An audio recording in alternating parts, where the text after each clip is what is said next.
বিশ্বভারতীতে পালিত হলো অকাল বসন্ত উৎসব। প্রথা ভেঙে এবারে বিশ্বভারতীতে উদযাপিত হলো বসন্ত উৎসব। আজ নির্দিষ্ট দিনে বিশ্বভারতী বসন্ত উৎসব থেকে বিরত ছিল। আজকে বিশ্বভারতী সমস্ত কর্মী মণ্ডল ও কর্মী সংঘের যৌথ উদ্যোগে পালিত হলো বসন্ত উৎসব।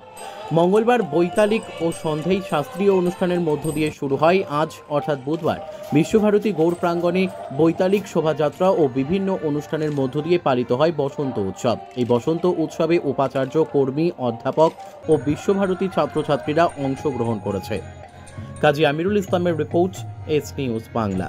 শুধু বাইরে গাছে পাতায় আকাশে জলে নয়, প্রকৃতি আমাদের অন্তরে রয়েছে। আমি শুধু এইটুকুই আজকে উপলব্ধি করেছি, তা নইলে যাদের আমি প্রতিদিন অন্য ভূমিকায় দেখি সেই কর্মীবৃন্দকে আজকে এখানে নাচ এবং গান পরিবেশন করতে দেখে চমৎকৃত হয়েছে। আমি আরো চমৎকৃত হয়েছি যখন পল্লী সংগঠন বিভাগের একটি ছোট্ট শিশুকে অত্যন্ত সাবলীলভাবে এই স্টেজে নাচতে দেখেছি, যেন স্টেজ আর প্র্যাকটিসের রুমের মধ্যে কোনো পার্থক্য নেই। সেই জন্যই আমাদের অন্তরেই প্রকৃতি রয়েছে। এই যে অত্যন্ত অল্প সময়ের মধ্যে আমরা এই অনুষ্ঠান করতে পেরেছি, তার জন্য কর্মী পরিষদ এবং সঙ্গীত ভবন দুজনকে আমার অকুণ্ঠ সাধুবাদ। যাদের বললাম না, যাদের নাম নিলাম না, তারা যেন মনে না করেন যে তাদের বাদ দিয়ে বলছি। কিন্তু এই অনুষ্ঠানের শেষে আমরা চলে যাই মরিহাই থেকে রাঙিয়ে দিয়ে যাও বলি।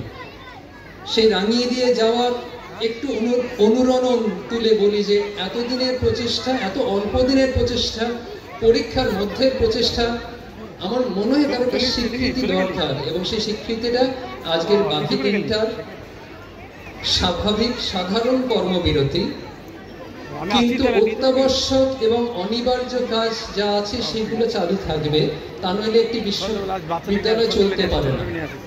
কিন্তু সাধারণ কর্মবিরতি প্রত্যেকে, যারা আজকে আমরা দর্শক ছিলাম এবং যারা স্টেজে নেচেছে, গান গেয়েছে, ছাত্র, শিক্ষক, কর্মী সকলের প্রাপ্য। ধন্যবাদ।